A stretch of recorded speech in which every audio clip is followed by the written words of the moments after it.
Welcome to the EST Hangout. This is the EST Hangout, and today's guests are...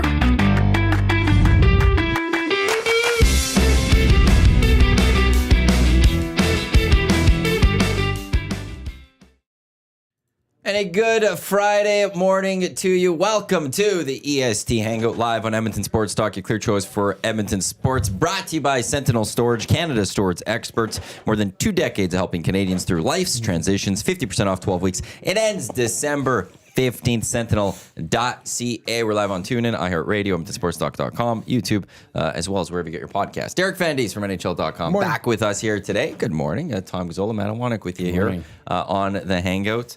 We didn't bring any of this stuff, but lovely listener, lovely nasty. Yep. Larry sent us a bunch of pens, flashlights, Swiss Army knives, Hockey cards, chocolate, carabiners.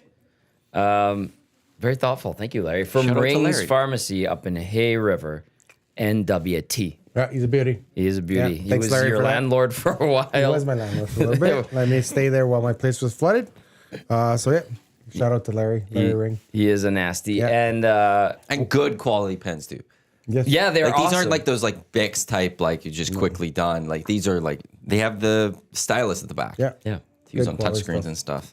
Yeah. He doesn't. Thanks, Larry, for doesn't that. mess around. Appreciate that. And the light is high-powered LED. Larry's a good friend. We hang out with him Yeah, all the and time. we met him kind of via happenstance, basically, right? What I knew his niece. Yeah.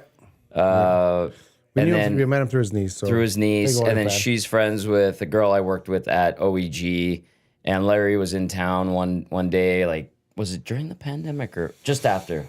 Yeah, just after the bubble. Just after the bubble, yeah. So And no, it we was became good. friends with Larry. Huge Oilers fan, like huge Oilers fan. And we become good friends since he is now an Elks season ticket holder because of He's us. Alex season ticket holder and Oil Kings, Oilers. Yeah, so he's so a really good guy. He's really a good guy. nasty. So, If you ever see Larry 9999 in the nasty chat, that's our boy. yeah. So, thanks, Larry. I do like this from Big Uke also. DVD is way cooler than his cousin Blu-ray. Who's my cousin? Oh, Blu-ray. Way cooler. He's vintage though. Yeah, no, I'm glad DVD won that. You know, they always talk about, you know, was it the DVD Blu-ray wars? Remember, I don't know if you guys you're old enough. There's always different ones. I don't know if you're old enough to remember VHS Beta. I don't remember Beta. I still have VHS. So VHS came out. There was VHS Beta, and then there was like a battle between. Beta was actually a better system because their tapes were a little smaller, but VHS won over, and then same thing with DVD and Blu-rays. Like I think Blu-rays, they really didn't take off. And was that Blu-ray no, hold on. HD DVD which lost one, out. Which one was the one with the big Laserdisc. records? The Laserdisc. That's the one that died. Yeah. They had the records that it was like a big record, and it was like a movie, and you play it like a record player. Yeah. And that was supposed to be a video, but it never took off because people didn't want to sift through the big records. They were huge. The little DVDs instead.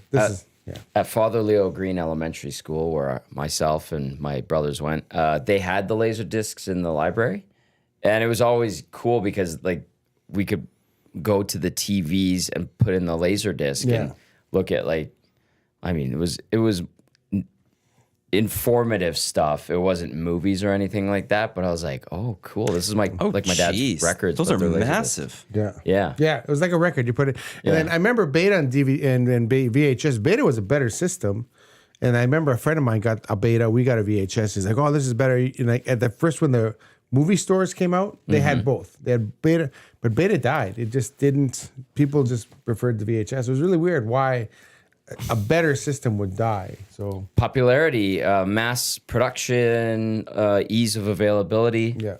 I think that beats out the better technology. And then there was a Blu-ray versus it was HD DVD. Yes. That's what. Okay. Yeah. That's what it was. That was the battle of that one, and Blu-ray won out on Yeah. that one. Yeah. I think when I get the- PlayStation announced it was going from DVDs to Blu-rays, that kind of tilted probably the tilted. Yeah. Sony. I mean, movies, films, and then video games. Yeah, at so that that's time. when I got my nickname when DVDs were popular. So someone came up and, hey, DVD, Wave of the Future. Because that was the tagline for DVDs. Right? Oh, was it? It's DVD, Wave of the Future. And so I was in Medicine Hat. You have and then- wavy hair. Yeah, I don't know. They just say, hey, DVD, Wave of the Future. And it kind of stuck. So Yeah, I remember those first Those first ones. Like they had the little like clip that you had to open up the DVD Oh yeah. to get into it. Yeah, And yeah, you need the yeah. menu, and then I there's, still like, have a deleted stack of scenes. DVDs. I haven't seen any since. Now you can just get anything on Netflix or wherever. See, and I Digital still go for download. hard copies of certain TV shows. Okay. I'll want it like a good Like track. my brother. There's just something I don't want to be at the whim of a streaming service, whether they could pull it or You put it on or saying something like that. Is Plus, like- incredible Why? because you're Mr. Technology. Yeah, but that's why I have it. So that they can't take it away from me. Well, of course, there's the right answer. So I don't want them to take it away from me. Plus, I could also download it in another way if they're True. to. Mind you, someone gifted me a Seinfeld DVD box set once, and I think it's still in the box because Seinfeld's on every channel all the time, and you can see any. How does it go? I think I have it down. I think it starts at 12:30, maybe 1 o'clock on CTV2. Yeah. You get 3 episodes. Yeah. Puts it on. And then at 2 o'clock, you get it on Much Music for 2 episodes or something. Like So, it's on all the time. There's a time here I don't have, we don't have a lot of TV, so I'll just throw on Seinfeld and I get it for like 5 episodes. The beauty of that is like you've seen every Seinfeld episode about 20 times, but it's hey, Seinfeld's on. We'll watch this episode. It still holds. But you know what? We're getting old because you make Seinfeld references now to some young kids and they don't get them. Zach has no idea. He'll like Yeah, you'll blink make a at you and you're Seinfeld like, references. Like, I what? got Zach into it because I was Get watching well, it here and it'd be get well Zach and soon. I, Yeah. just the two of us, and I'd have Seinfeld's Yeah, going, and he yeah. started laughing and stuff. Well, it's so funny. he went and It's watched a funny them all. show, but I, from my understanding, this new generation, obviously they weren't raised on Seinfeld like we were, so we think it's hilarious, and this new generation just doesn't get it. Kenny. What would be their TV show that they can reference? Friends? No, No, Friends was the exact during same time. Seinfeld Friends time. is the same, They were there. exact same And time. honestly, The Office. You hear a lot of The Office now. A lot Okay. of Parks and Rec. but The Office has been off the air for now quite some time Yeah, too. Point. yeah. Parks and Rec Parks is and Rec. off. Parks and Rec is funny. Actually, I got into that one. That was pretty funny. You know what was a great show that never got its due love and appreciation was Community. Yeah, I never got into that Chase, one, Joel McHale. but it has a cult following. Yeah, And so does Donald Freaks Glover. and Geeks. They only Yes. had one season of Freaks and Geeks, and it's actually fantastic. You get a chance to see Freaks and Geeks, that one season Seth of Freaks Rogen. and Geeks. Seth Rogen and a bunch of other guys. It's a fantastic. I cannot believe they didn't pick it up for a second season. To be honest, with That's like Arrested Development. It was too smart for a lot of people. Yeah. Running gags, subtle jokes. Yeah, it was. Never seen Arrested Development, never seen Curb Your Enthusiasm, and I've would heard love those Arrested two Development. shows are Curb is amazing. amazing. Curb is amazing. It's basically a Seinfeld continuation of Seinfeld. Yeah. That's what Curb The is. Seinfeld reunion on Curb is pretty damn It's good. Yeah, it's good. Then they had the last episode was funny and so no, Curb is a great Larry David. It's He's like great. he does and says everything that people are thinking. You would love it. Costanza is based off of Larry David. Yeah. Is it? Yes. He's the character. Yeah. I didn't know that He's the part. character, and it's like, okay, my favorite Curb episode is so he makes fun. He's Jewish. He makes fun of the stereotypes about Jews being cheap. And there was one where a guy's wife died, and they were paying by the letter the tombstone. So it was cheaper to say passed, P-A-S-T, passed away instead of P-A-S-S-E-D because it was cheaper. So he said he put on the tombstone passed away. And Larry rips into him like, are you kidding me? You spelled that wrong. He goes, no, I did that on purpose. It's only 4 letters, so it's cheaper. No one would know the difference. And it's like, are you kidding? It was such a funny episode. Yeah. Like he just makes fun of that. And I was like, okay, because it was 2 letters cheaper, so he used passed away instead of passed away. It was so funny. I was crying laughing. It was You watch Curb Your Enthusiasm, you see where the humor comes Yeah, from yeah. on Seinfeld. And then the other thing, too, I noticed, I catch Larry David in episodes of Seinfeld all the time. Like, oh, Larry Yeah, David. yeah, Like, you he's know- the voice of Steinbrenner. Yeah, I know he's Steinbrenner. He's always the guy like that be on the street and he'll pop out of a shop window and like have a quick line and it's like, oh, there's Larry David. yeah, Larry David. Yeah. Now you look back at the cameos he does during the show. Yeah. It's brilliant. Yeah. That show was so far. It was so brilliant, that show. But like I said, 90s kids don't get it because it's the 90s. Yeah. And like, oh, well, why does he have a phone in his hand, a rotary phone in his hand? They don't have cell phones. It's just like we grew up during that time. I was in university when Seinfeld was in his heyday. So Did you guys like the finale? Because that one I was a didn't care. polarized. I didn't mind. Because it was one of the most highly watched Yeah. finales of any show ever. that and It was Cheers. massive. Cheers was a massive finale. Yeah. It was actually good, and it's funny because they reference that in the finale of Curb Your Enthusiasm, Larry David, because Larry David gets sent to jail as well. And then, he gets sent to jail as well, and then Jerry Seinfeld gets him off because the witness was supposed to be sequestered. He was out having a beer at a restaurant or whatever, and so they get him off. And Larry David goes, "We should have ended the Seinfeld finale. What a great ending!" They got a redo. They got a redo, and they were laughing about it. It was actually pretty good. So. I didn't mind it. It was a cool little recall of all the old characters that they rolled through. It was. But it worked well. You think about it, like any finale to a show, there's always some sense of letdown, or it doesn't end the way maybe half the audience wants it to. It's hard to win a finale of any long-standing, much beloved. Well, the biggest program. finale ever was MASH. And I don't remember that. My dad watched it, and I remember I'd be like, why is that guy dressed like a lady? Yeah. Who's that little guy with the glasses? MASH was brilliant. I used to watch it. I think it was on when you'd come home. Like it was on like at 4 o'clock. So you'd come home and then you'd watch the MASH episodes. Yeah. And I remember I'd always watch a MASH episode, but I'd never see the same one. Like every time I watched the MASH, There's so many. There were so many, even though, and I'm like, oh, it's a different one. And it took me about 25 years after the episode died that I realized that the first colonel was killed and they killed off the first guy. Oh. Yeah. And I was like, oh, I didn't know he died. And I remember my friend at university goes, that show's 25 years old. And you just right now are realizing that they killed off that main character. I had no idea. Yeah. I always liked, was Alan Alda? Yeah. He was Hawkeye? Hawkeye. I liked I liked Hawkeye, and I've always found Alan Alda's voice fascinating. I thought he was like a nice character. And then Bill Hader does a great Alan Alda impersonation. Hey, it's just a great impersonation. He's so good. But that was one of the greatest shows of all time. I really MASH, enjoyed it.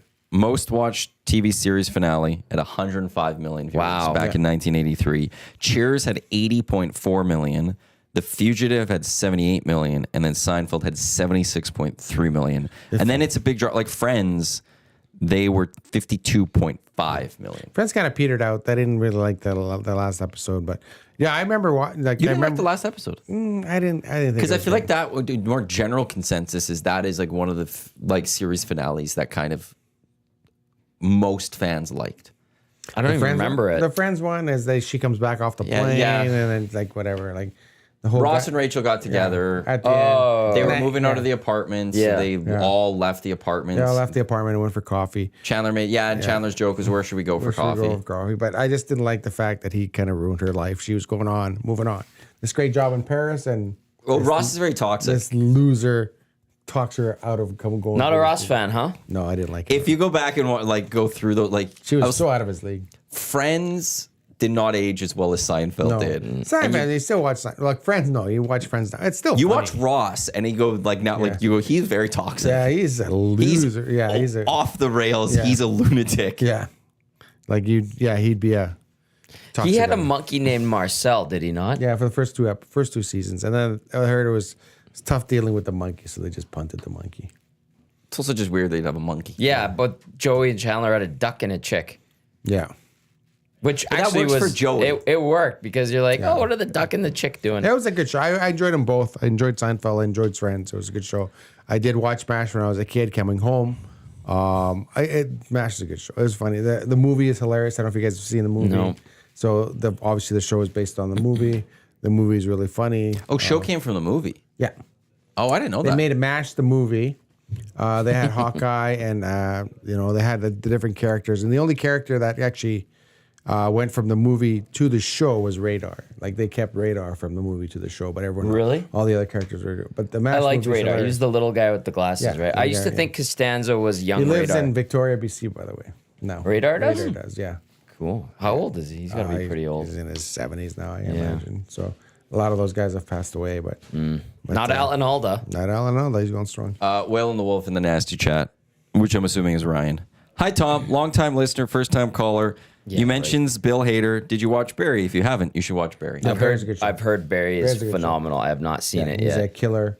But he's I've trying to seen- be an actor, I think. Well, too. he's trying to get into acting, and he's a contract killer, and the killer snaps at him every now and then. Like he's trying to get his life back on the rails. It's actually a very good show. Barry's a very good show. Bunch of texts have come in. Modular Mike says, my father collected laser discs when he passed. I now have over 150 movies on laser disc. Yeah, they had a short. They had a short lifespan, but they were like, you know what? Obviously, the records are coming back now. You can go to a store. Yes. And They're too expensive now. Yeah, they're very expensive now.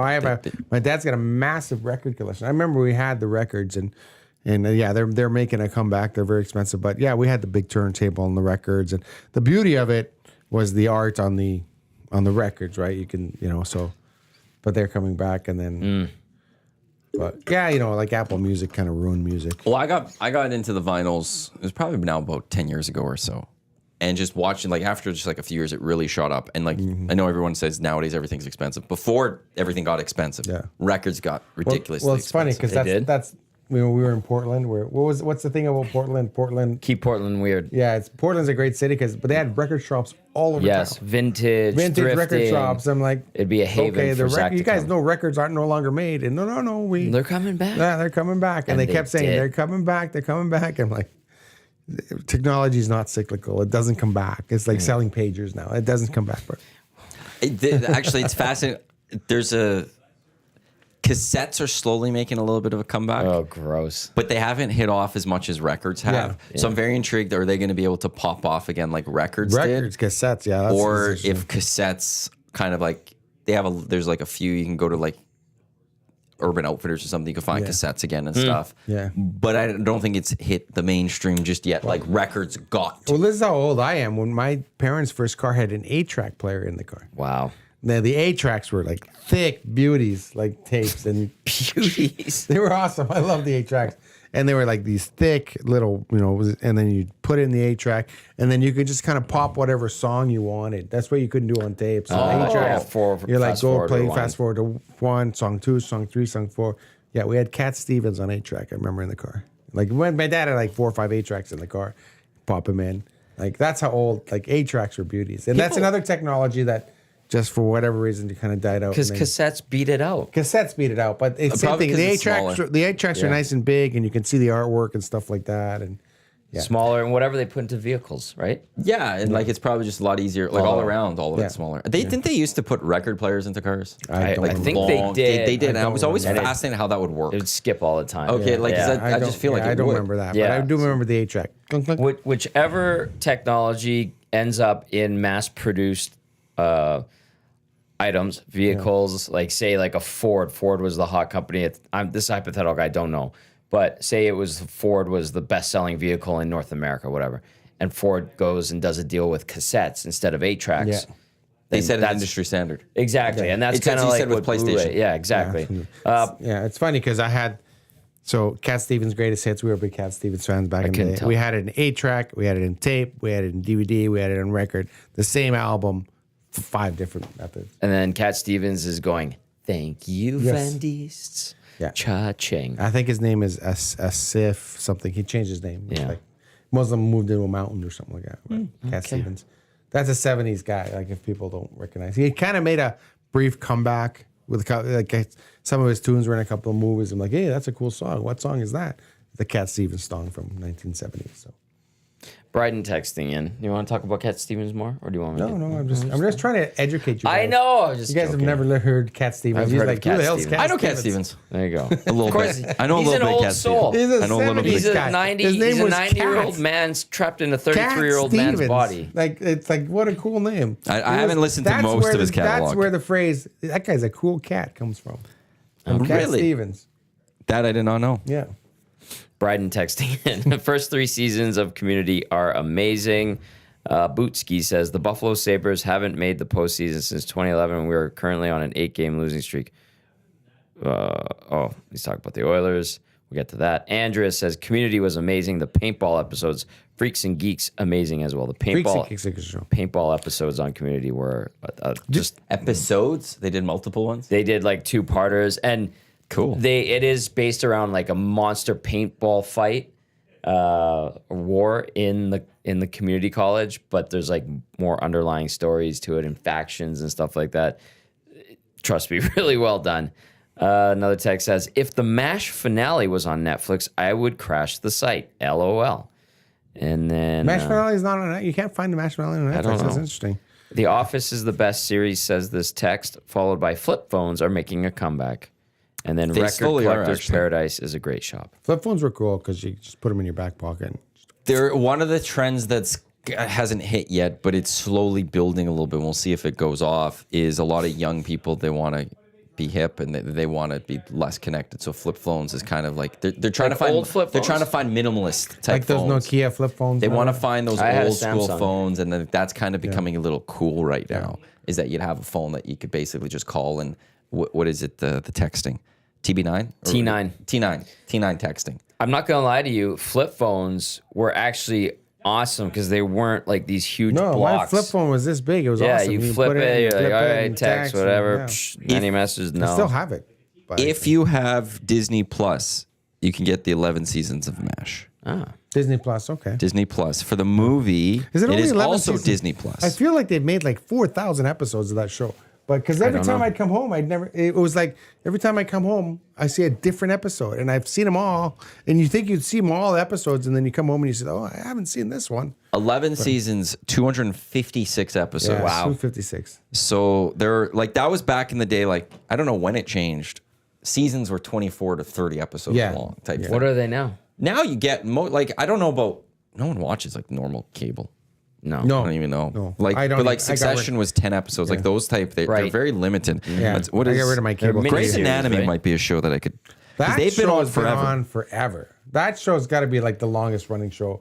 It's been on for at least 20 years. 21 seasons, Yeah. 438 episodes. Wow. Wonder if I could find. That's insane. Like, and I've seen, like, I used to watch it in 2006.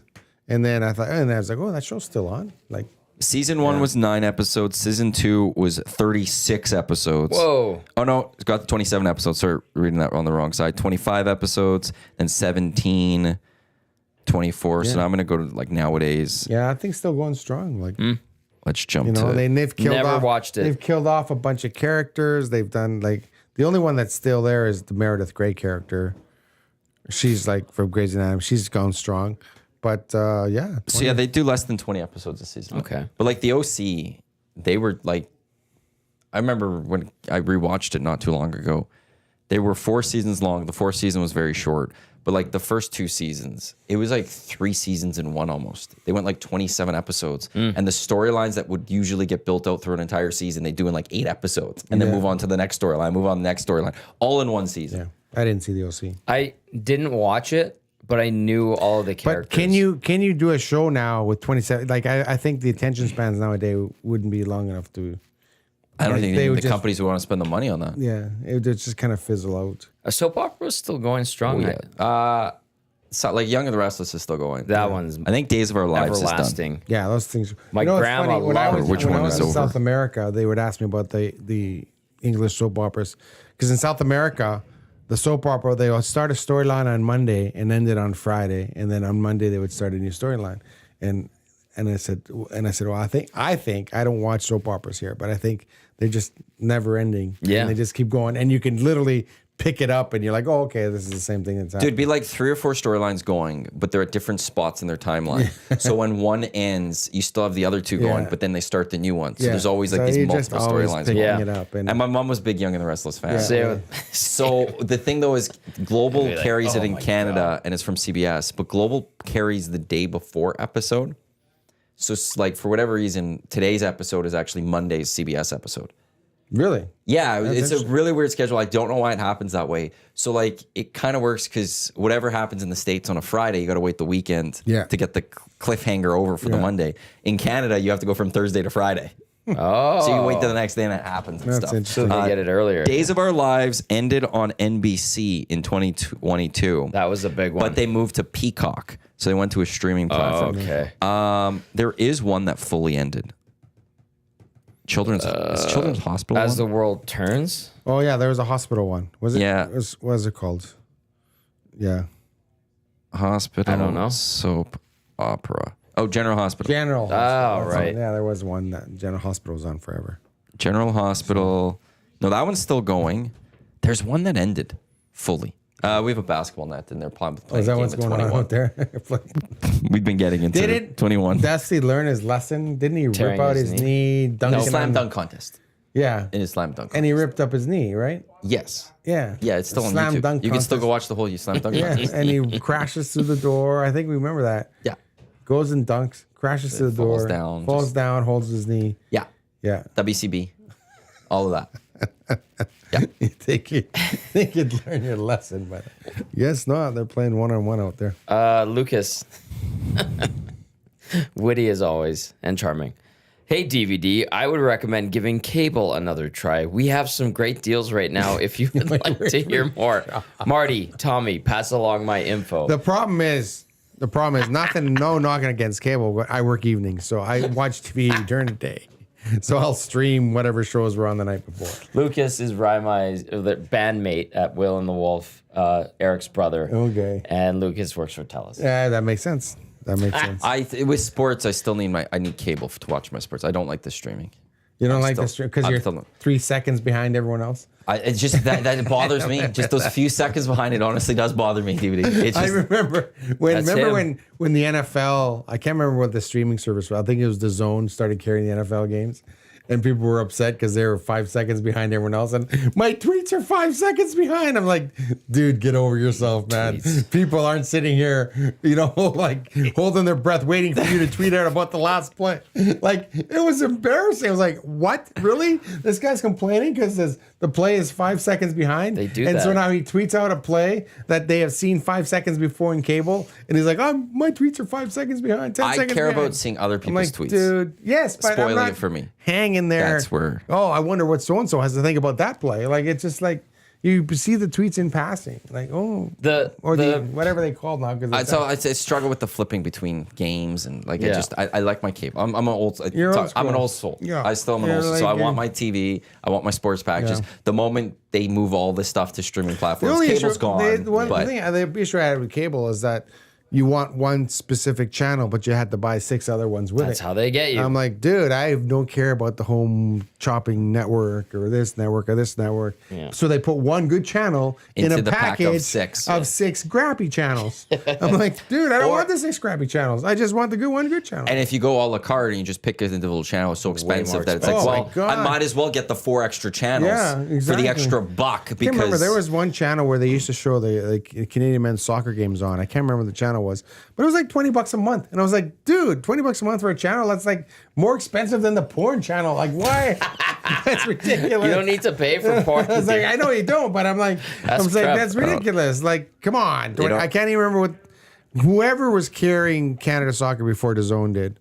Not One DAZN. Soccer. One Soccer. Good channel. I'll plug those guys. They do a good job over there. somebody cares. Pushing. But I'm like, I can't remember who it was. I remember I was wanting to watch a Canada international game. And you can get this channel for $20 a month. I was like, $20. Sportsnet World maybe. Might have been Because Sportsnet World was one that that's where they would always throw like the soccer games at Yeah. Bundesliga or something. And it was Yeah. $20 a month. I Might- remember. yeah, might have been and it was one like I'm never buying I was Sportsnet like, World. are you kidding because me? who spends $20 a month on a channel? That's ridiculous. I'm like, That is You ridiculous. get poor channels for less than that, but not that I would get. Not that you would know or anything. That, well, I just on You the brought it cable up. package. But you can now, see. like that's the streaming service is now kind of the full cable in a sense that if you want a bunch of things. Well, have you there's guys heard of this Disney, IPTV thing? Disney. I'm very aware of IPTV. Yeah. Yeah, Fire stick. it's You could add it to a Fire Stick. you It's can its add own to Fire thing. Stick. It's a Okay. streaming service. Yeah. You get all the channels on all the world. All the world. Yeah, Depending on and- which one you have. Yeah. That's like, crazy. Yeah, I there's- watch a lot of Chilean TV, to be honest with you. I'm not surprised. It's Yeah, Belgian TV too? no, not Belgium. you could get TV. Belgium TV. Well, he is Belgian. Yeah, but I don't speak Belgium. I have a Belgian. Claims last he's name. from Chile. I've never claimed to be Belgian. One of the services I haven't renewed mine, so I've got to jump on it again. I got like Icelandic TV. Yeah. Like if you want what's to, if you that? want to What's keep that up like? going on, I actually just quickly turn it Is on. it but it's fascinating? Yeah, it is. I'm all over the Chilean Premier League now. I'll actually tune into those games. I know According when to they're- Hernan, your guys' soccer program isn't very good it's right terrible. now. It's It's embarrassing. yeah. Yeah, me and Hernan could probably play for the national team. That's how Oh bad it boy. is. It's And I'm not. 50-year-old with a bum knee, It's not. reffing now. So, but no, I like that's where it's like TSN added up TSN Plus, and they threw a bunch of things on TSN Plus. And before it's like anything they threw online, if you were TSN subscriber, digitally, you got the extra. I did subscribe to TSN this summer because they had the Euros on. And have you ended that subscription? No, actually, I continued it for one more month. But this is where I got mad at TSN was that.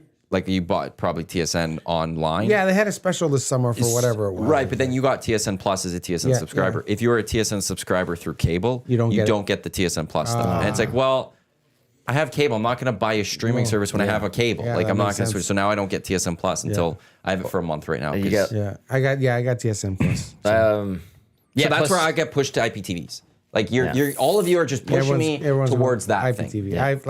Yeah. I've pushed everyone I know to IPTV. It was introduced to me. I saw it. I was like, "This is awesome." And then, does yours have a PVR? Do you have a record function? You do have a record function. Yours it does? Depends on what receiver you buy. That's because that's the one thing I need to go get still is get a proper. It has a record function. It also has a function where you can it records the entire day's show, so you can go back. If you missed a show, you can kind of rewind. And watch the entire, because I love the Daily Show, so I miss the Daily Show every now and then. It's on at 9 o'clock locally. Great show. Desi Lydic is awesome. Cable has that one. Huh? Cable actually has that. It does, but if you miss it, if you're not home at 9, which I'm rarely home at 9 because I'm obviously at either a hockey game or I'm sitting beside this guy at some sort of pub. You're the one that drags me to the pub. Oh yeah, I drag it to the pub. Don't laugh. So. I'm not getting involved in that one because I don't know where to go on that one. We have our favorite pub. I think both of you are right in that one. Kelly's pub. And we're known there. We go in and our drinks Well, you're the mayor of Kelly's. He is. I won't call Tommy the mayor. You're the mayor. I say the mayor, but that's where I met Larry Ring, actually. Yes. Because he was there with you. Yes. Exactly. There's a few of us. I'm good. We're good friends with the bartenders and the waitresses. They're awesome. They're awesome. They legit are awesome. They've been there for a long time. Yes. Because she treats them really well. I took Huss there when Huss came. Yeah. Well, remember we went to the pre-Eskimos game. We popped in. You guys were waiting for me, or the Elks game. I popped in.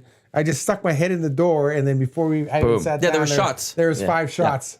I'm like, where are these from? Oh, these are from Kelly. It's like, okay. Well, that's when I first met Larry. And that's when Cam Moon was laughing his ass off. Because when I first met Larry, Cam and I came, and it was Cam that went. It's like he pointed out you specifically. These nights always go bad when you come up. It's true. When it was all on you. It's not really my fault. Like, no. The funny thing was that you guys were talking about that, and I'm like, come on, that's not that bad. And then shots came. The 5 shots showed up. These are from Kelly. I was like, okay, I love Kelly. I love her to death. Yes. Love Kelly, love Pete, love Stevie, the whole Jess. gang at Kelly's pub. If you don't know that bar, it's the best bar in the city. Yeah. Brady. Although Brady, I don't think likes me. No, he likes me. Brady's a good guy. Brady's a former goalie, played in the Central Hockey League. Cool. Yeah, so he was a goalie, played in the Central. So he's got the stories about Austin and all these great Central. Like you talk about, the hockey league. In Slapshot? Yeah, that's the Central Hockey League. Yeah, the Iron Leagues. Remember the Iron Canson Leagues. brothers? Where are you guys from? The Iron Leagues. It's like, a lot of fights. Yeah. I don't know if Slapshot still is relevant to this. I don't know if the kids watch Slapshot anymore. I'm waiting for my nephew turns 18 because I want to introduce him to Slapshot because he's 18. Well, yeah, he's 9. Why are you waiting until he's 18? Because there's nudity and swearing and stuff like that. 14, 15. His mom would not would not approve of me showing a 9-year-old Slapshot right now. I'm not saying right now, but I'm already in trouble with my sister over the stuff I allow my nephew to do. So I don't want to get in even more trouble. I do have to say this about Kelly's. Like, it is just a good pub. It's a great pub. It's even if you guys didn't know the people there and stuff, it's just a good classic pub that are hard to find but these days. Yeah, it's a beauty pub. Great food, great menu. Yeah. Great TVs. Like if you're just looking for sports, watch it. A place that often has the CFL game on in the summer. If you're looking for a place that's just throwing, it's great. Cheese bus at Kelly's. Well, Scott used to run those. Yeah, the cheese bus that would take you from Kelly's to the Elks game and then back, and they were fun. You'd get like for $40, you get a pre-game beer, a hamburger, get on the cheese bus, go to the cheese go to the game, and then Cheese they take wagon. the cheese wagon. That's what it was. They take you down to the It was stadium. awesome. Great patio. Yeah. Yeah. They do this summer festival. Yeah. Like We did Winterval They did pre and post game with the there. winter. That was awesome. That was a lot of fun. That was a lot of fun. It That was turned out to be a packed. fun It was night. a really fun night. Yeah. Was a really fun night. Yeah. Let's just say that. Yeah. I just leave it at that. It was a really good night. There's like 6 of us that showed up, and we all ended up at different spots, and it was like people were talking to us. Then some nasties were there. Yeah, it was really oh good. man, Yeah, those It was- nasties they're it was good people. Big Uke was there that night. They're really good No, people. Combine crew was there, and then Big Uke's all right. And then the quieter nasties Big Uke won. Sorry. Big Uke last night walked out of BP Westgate with a men's large Oilers Heritage Classic hoodie, and he put it on. oh, did he? Oh yeah, Big Uke, well Gotta done. stretch sir. that out. No, it's Yeah, good. he stretched it out. It's all good right. people, good time, and so that's Yeah. why we usually end up there after games. So And it's literally right around the block yeah, from our place. Yeah, it's seriously McKelly's right now. Like where I've moved to, I moved 2 blocks. I think moved 2 blocks west of Kelly's, and Tom lives 2 blocks east of Kelly's. Well, we're in the same and it's building. like, oh yeah, you guys, yeah. Why aren't you there with us every night after every game? You should be there with us. Yeah. Dan Owen texts me, and I'm smart. I'm smart enough to stay away a little bit. You're like Reed From fucking- his balcony, I'm he like, could Reed, watch wanna us go go for beer there. tonight? No, I'm good. No, Oh, if I got the invite, I'm I'm one that can't say no. okay. I do you're getting struggle with the invited. no's. You're I'm gonna not get gonna the lie invite straight now. up. There we but go. You know, because you I'm have your also good at- friends, you have friends, certain friends that you invite all the time, and they always turn you down, and then you stop inviting them, and then they go, "Well, you never invite us to come out." Well, now we have to invite 'em. dude, because you would always say no. I had a struggle with roommate like no's. that. I had a roommate like that. Good to know. And he was I'd a say good this guy. straight up. He was a good guy, roommate like that. You'd always ask him to come out and do something. And you'd always say no. We stopped asking him. One time we were like, a buddy of mine, we're like, hey, we're going to Kelowna for the weekend. We think it's going to be a lot of fun. No, are you sure it'll be fun? Come with us. It was the middle of summer. No, I can't go. And we ended up, we go, like it's just me and my roommate. We drive to Kelowna. Lo and behold, it's Peach Fest weekend. I was like, oh, this is crazy. So we found up, we stayed at a campsite. The place was packed. It was 40 degrees at 7 in the morning. Wow. It was awesome though. We were like on the lake. We had the greatest time of our lives. We come home. And we're like, hey, hey, buddy, it was awesome. It was Peach Fest. He goes, oh, Peach Fest. You should have told me. My friend was ready to kill him. I'm going to kill your roommate because we begged him to come with us. But it's, oh, Peach Fest. You should have told me. It's like, really, dude? Like, it's Kelowna, man. Doesn't matter if it's Peach Fest or not. We're I like how going he's there. not It's gonna interested be in a good time. Peach Yeah. Fest and not hanging out with his boys or anything. Yeah. No. Oh, Peach Festival. Peach Yeah. Fest. I've Yeah, been you in. should have told us. everything. It was like a weekend. It was the ultimate weekend. It was awesome. And it was just one of those, let's just put our tent in the car and let's just drive to Kelowna. I was like, okay, let's do it. And we were trying to get him to go because we wanted to share the driving and he didn't want to go. But we come back, Peach Fest, you should have told me. I was like, oh man, you better go. It's like, maybe my buddy Tim, you better go because you're going to punch him in the face. Isn't he a cop too? Who? Tim? No, this is a different Tim Oh, that went to different one. journalism school. Oh, okay. Yeah. Yeah, I know I have some friends on the force, so yeah. I was supposed to do a ride along with my buddy Dan, but I never did actually get there. So For a piece or just cuz? no, just cause it'd be fun. Those guys, be interesting to see what they do. Like it's like I said, I'm friends with EPS. I have a lot of friends there, and so then I don't get any tips anymore because I don't work for the newspaper anymore. I used to get some tips, but not anymore. But Hey, they're don't good need the people. tips. They're good people. Yeah, they work hard. Good people. You're fully in on the sports now, and on the sport. Well, I'm on just one sport now. I'm a fan of other sports now, so that's why. You were the national writer for our men's and National women's soccer soccer writer. Yeah. teams. Yeah. Got some good trips. Is there someone that does it now for Post Media? I think they have. I think there's a writer on the West Coast. The guy that covers the White Sox, the White Caps. Caps? He's the national writer, and then I think we do have someone in Toronto that covers Toronto FC, and that hold the Debacle right now. But I think they do that. But yeah, they offered me that position. I'm like, okay, and so it was fun. Right in advance of the 22 World Cup. I was a 6-piece in Qatar. It's almost hard to believe because it's the second anniversary right now. Like I would be in Qatar at this. I was in Qatar at this time 2 years ago. Yeah. And then my I Facebook. can't believe it's only been 2 years. It feels like it's been a lot longer Yeah, it since does. that Yeah. World Cup. So my Facebook is showing up all these. Oh, remember when you were in Qatar here? Remember you were in Qatar here? Remember you were in Qatar here? We're So, 18 months away from the next one. Yeah. Like I think it was today the UEFA qualification And draw. Chile's not, occurred. yeah, it was today. And then Chile's not going to make it again. I still can't believe you watched a dude die in front of you in Qatar. Yeah, that grim. was Grant Wall. December 9th. Yeah. Grant Wall. December 9th, 2022, because I think his widow posted something on Twitter a couple of days ago. And I was like, oh, shoot. Because that was Netherlands, Argentina semifinal. Yeah, because that was an extra time and Or stuff. quarterfinal. During Quarterfinal. penalty kicks. It was during. wasn't It was between. Yeah, it was between the start between his. I feel bad because he was right. He was sitting right in front of me. And so his last tweet was, "This is the most exciting game I've ever been because Netherlands tied. They scored 2 goals. It was a wild game. The last 5 minutes to bring it into extra time because this is the most exciting game I've ever seen." Then they had the half hour, and then it was a bit of a gong show there. So it was too bad. As messed up as that World Cup was for everything around it and the wording of it or something, that was one of the best World Cups ever. It was awesome. It's funny for the play because every stadium was within an hour radius of where I was staying in the media center. And I remember I talked to this English journalist. This guy had been to 6 or 7 World Cups or whatever. And we're talking on the bus on the way to a game, and he says to me, he goes, "Oh, you're from Canada." I was like, "Yeah, I'm from Canada. I'm really excited. Canada's in the World Cup." And he goes, "Oh, so how many World Cups have you covered?" I said, "This is my first. I'm really excited." He goes, "How many games are you seeing?" I was like, "I'm gonna see 36 games." He's like, "Enjoy that because that will never happen ever again." He goes, "The most I've seen at a World Cup is 7 or 10 games." He said, Wow. and I was like, "Yeah, I'm seeing 36 of the 64 or whatever games." Because how many cities was it? Was it just 3 or something, or like in Qatar? No, Yeah, they had like- 8. I think they had 8 venues. 8 venues? But like there's It a was in couple one in the city. same. The entire it's city. all city, It was one all city. in Doha. Okay. Yeah, like they had the 8 stadiums. 7 of the 8 stadiums are like in Doha proper, so you could actually go watch one game. Watch the game. They would put you on a bus and drive you to the other. Like you get on a bus for 25, 30 That'd be minutes. awesome. Drive you to the next game. So you could watch 2 games in one day in 2 different venues. So I think the furthest venue was like an hour and 15, 20 minutes away out of town. But everything was like the entire...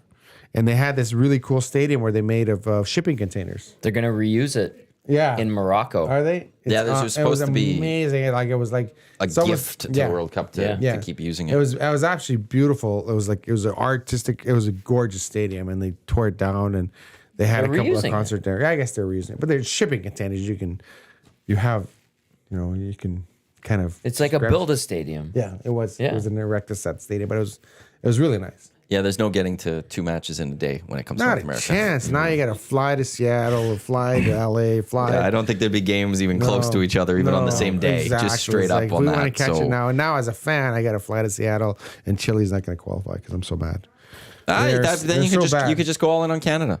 Yes, we can go on Toronto, Vancouver. Yeah, I'll fly, And not fly to at- Vancouver. Because Have to get first match tickets. for Canada is Toronto, then they're double Vancouver.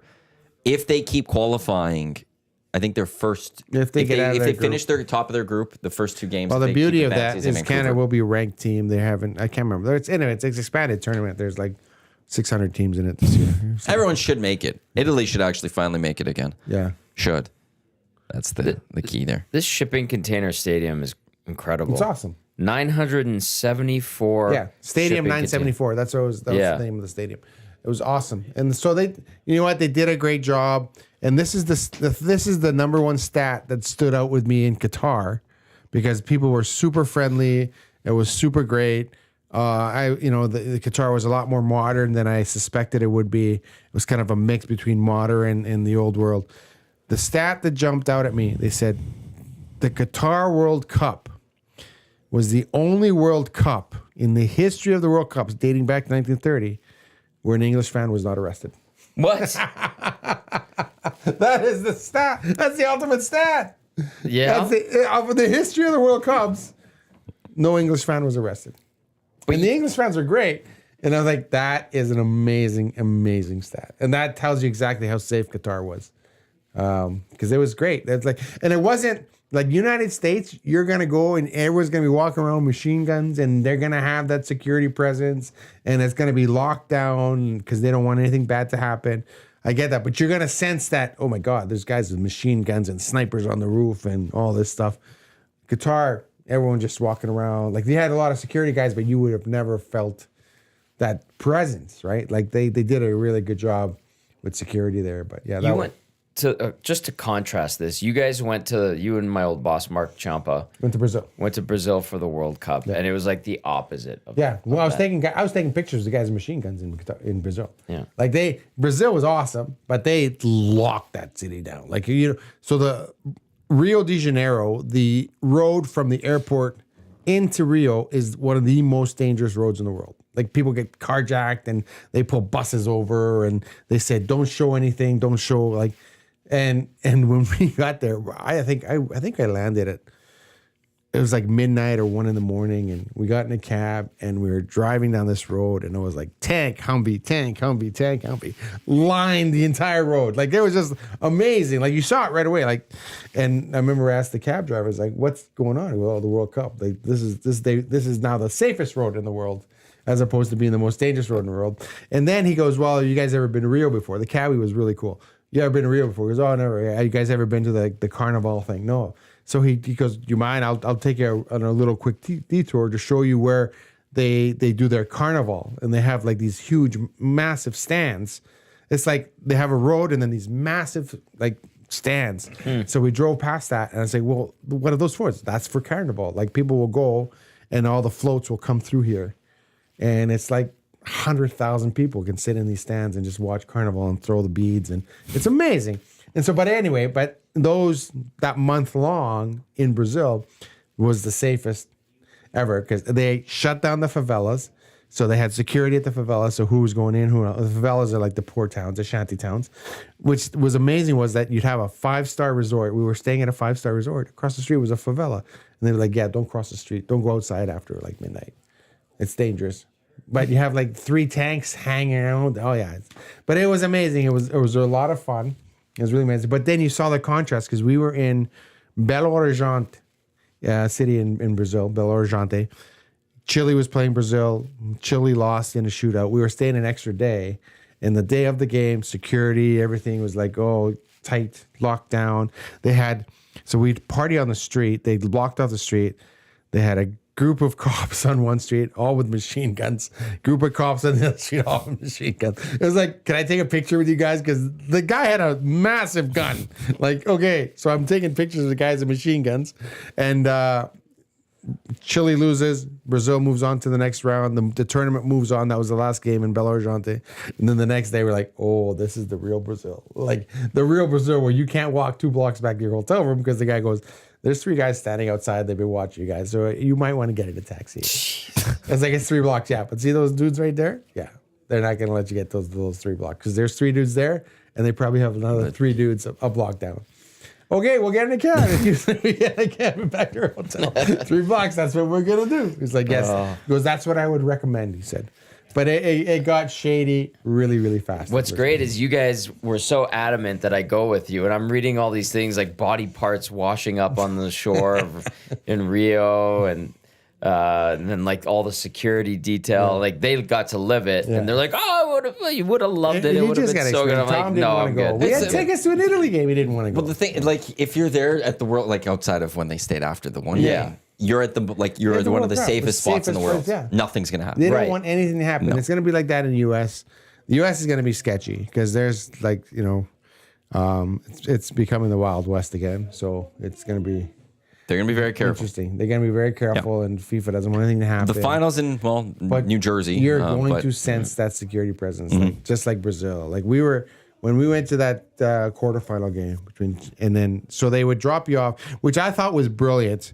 They would drop you off a kilometer outside the stadium, and then they had a ring outside the stadium a kilometer. So you could only get tickets. So you could, like, if you had a ticket, then they would let you in that ring, and then you had to literally walk a kilometer to get to the stadium, which solved the whole problem what they had in Wembley with everyone kind of charging the stadium. Oh, right. Like you've seen that documentary, like. Because they didn't have a perimeter. They didn't have a security perimeter. So these idiots were charging the stadium, and you had that in Orlando. Yes. For the Copa America. Yeah. All those fans rushed the stadium, and they had 80,000 fans in a 50,000 seat arena, and then they had to go row by row to kick people out. Like, it was crazy. They delayed the game. But if you had that 1 kilometer security ring, you're like, do you have a ticket? No, then you can't get in this. It was brilliant. And they had. So I was like, why doesn't everybody do this? Like, this is genius, to be honest with you. Like, okay, if you're not going to charge the stadium because can't get within a kilometer of the stadium if you don't have a ticket. So it was, but Qatar was fantastic because you had your ticket on your phone, but it was only activated when you got into the security area. So it was activated. So you had your ticket. so you had to go, and then same thing. It was like a kilometer or whatever. That's when your ticket was activated. So if you were within a kilometer of the stadium, it's like your ticket not activated. Okay, see you later. That's cool. But the people were super friendly. They were super nice. It was like, they were showcasing, guitar. I would go back. I had a couple friends that worked there. A lot of Canadians are there, by the way.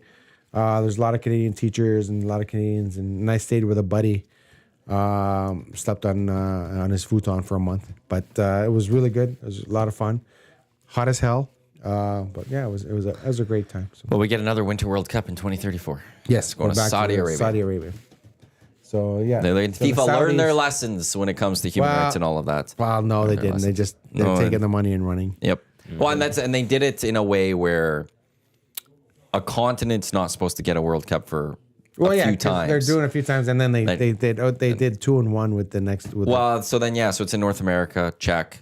And then it should have been just in South America because it's the 100th anniversary of the first one. Right. But then they're like, oh no, we'll start the tournament in South America. Then we're gonna take it to Portugal and Spain and Morocco. Yeah. So we could check off South America, Europe, and Africa all at the same time. Oh, and look at this, Middle East is next. And Oh, then- Saudi Arabia. You're the only one submitting, unless Australia wants to try to get in. Back to the Middle East and. It was just very fraudulent how it's happened. Oh, it's obviously. And the fact though that it's another winter. I was Well, like, it's not the same. It wasn't the same, like because you weren't here. Okay, it wasn't the same, but I'll give you this though.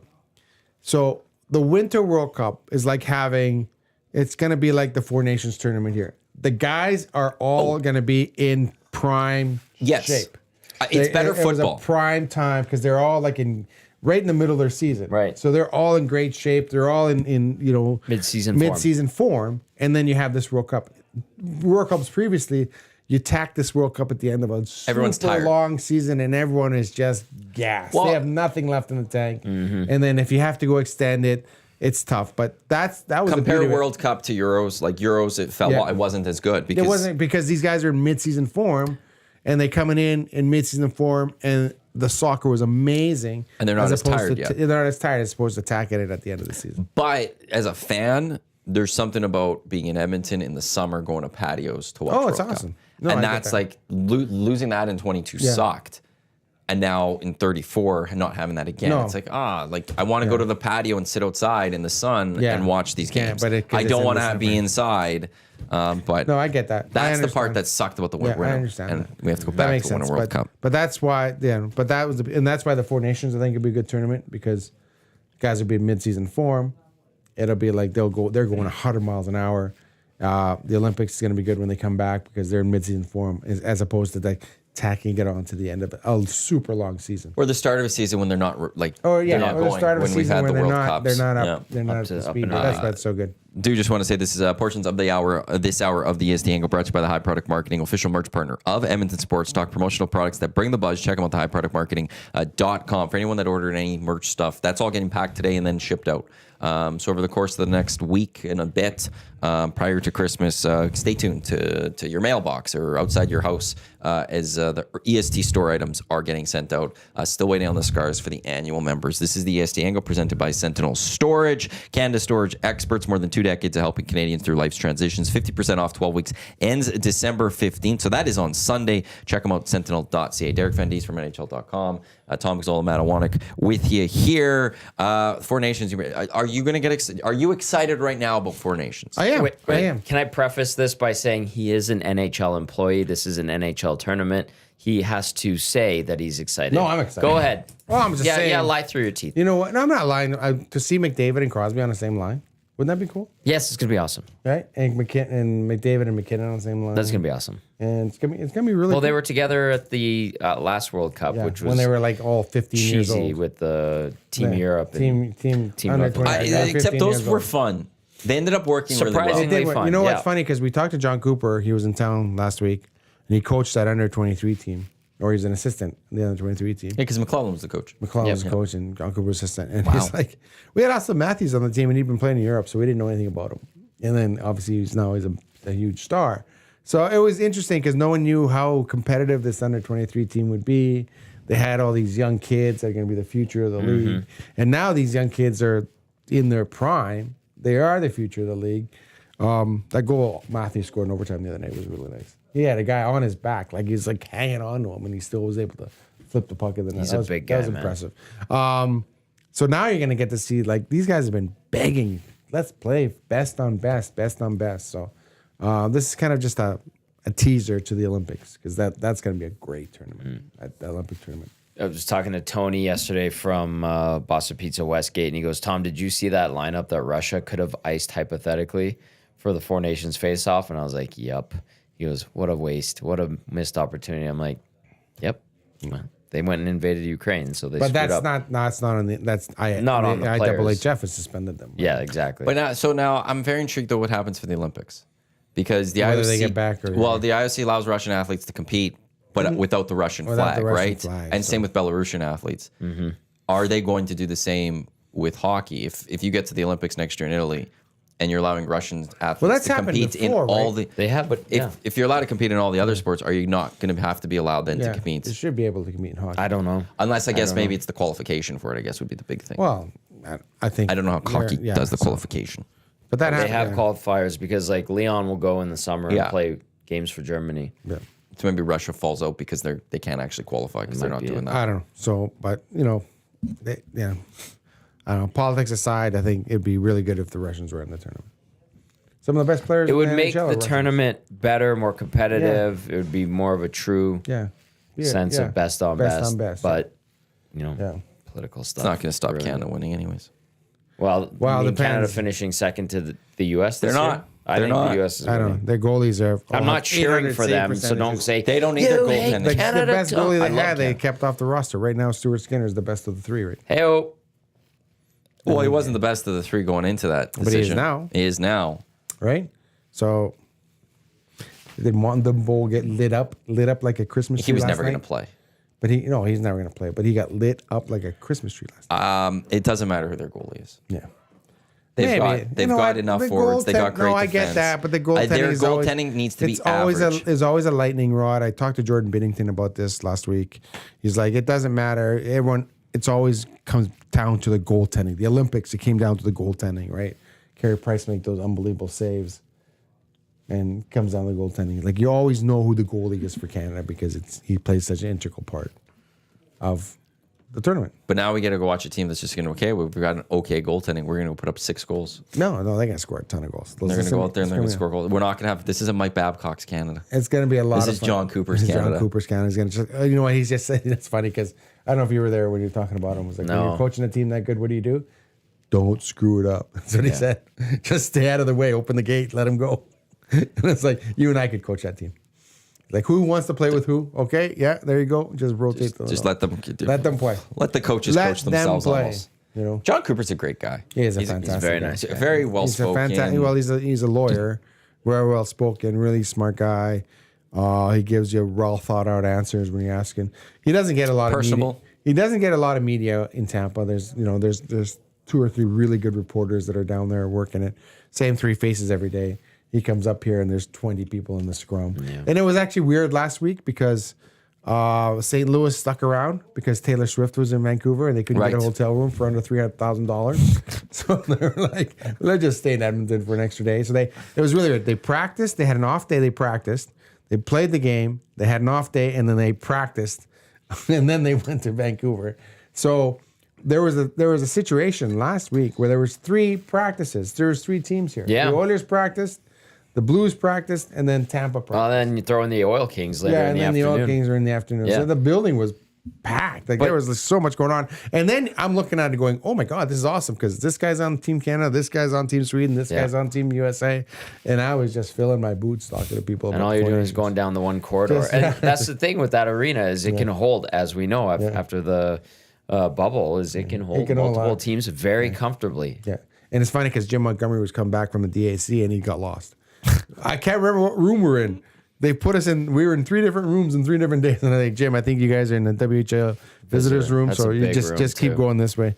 Oh, okay, thanks. He was totally lost. Yeah. It's like, where the hell's our room? He has no idea. But it was awesome. You had access to 60 NHL players.